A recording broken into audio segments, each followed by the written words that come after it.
Did you know, the original name for Slipknot was The Pale Ones?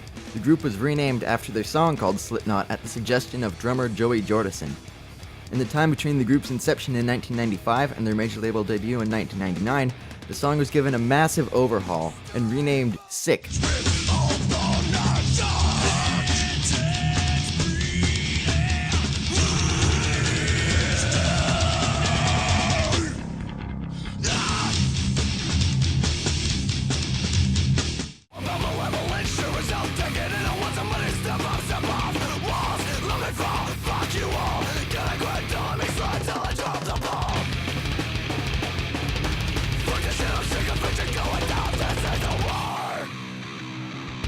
The original version of the song was contained on the band's self-released album, Mate, Feed, Kill, Repeat. This album was released in 1996 and contains a much more diverse range of musical styles than any subsequent albums. The funk breakdown of Do Nothing / Bitch Slap comes to mind in particular.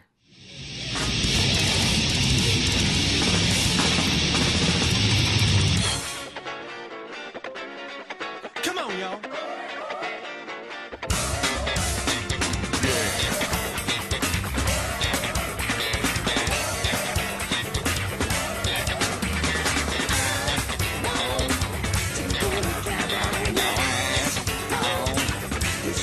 Only 1,000 copies of this album were ever made, and as of 2003, it is said that not even any members of Slipknot themselves own a copy of it. In addition to the song Slipknot, 2 other songs from Mate, Feed, Kill, Repeat made it to the band's self-titled album. These songs are Only One and Tattered and Torn. Both underwent some changes in the process, though not nearly so much as Gently, which actually returned to the band's repertoire 2 years after the self-title on the album Iowa. While the lyrics and climax of the song are largely identical, the early sections are entirely reworked.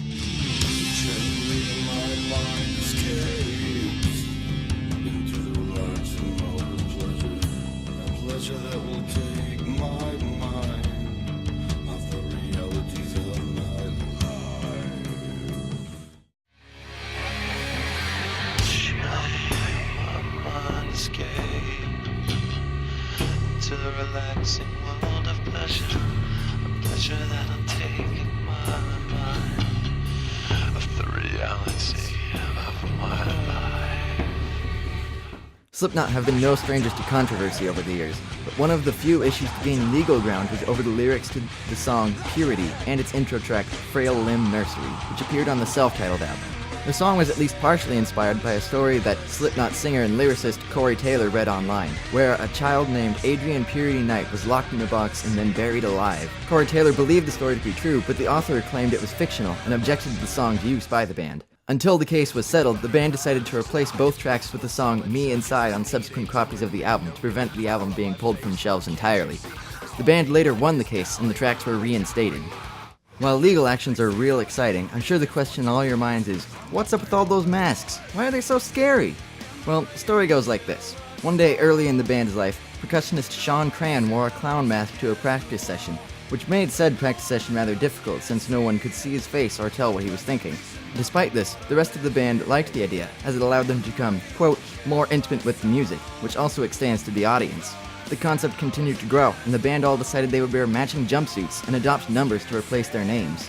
Starting with the band's second major label album, Iowa, each member takes on a new mask with the release of each album cycle, while keeping in line with their own personal theme. The band's uniforms also differ between album cycles. For many years, the members of the band never appeared publicly as members of Slipknot without their masks. Because image of the band's unmasked faces were so rare, when late bassist Paul Gray was arrested in 2003, his mugshot went somewhat viral among fans, which, by the way, are affectionately referred to as maggots by the band. Anyway, many members of the band have taken up positions in other bands where they do not wear masks, leading to their images being rather well known by this point.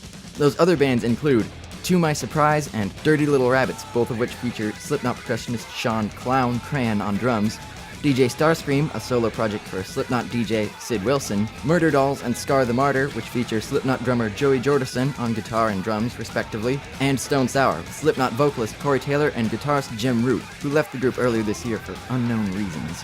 Corey Taylor and Sid Wilson have also both released solo material with no moniker other than their own names. You might have noticed there's quite a few groups in the extended Slipknot family, with over 15 studio albums of material released between all of them. This is part of the reason so much time tends to pass between Slipknot albums. That's all for today, but you can get as hyped as I am for the new Slipknot album titled Point 5, The Grey Chapter, due October 21st, by watching the music video for the new song, The Devil in I.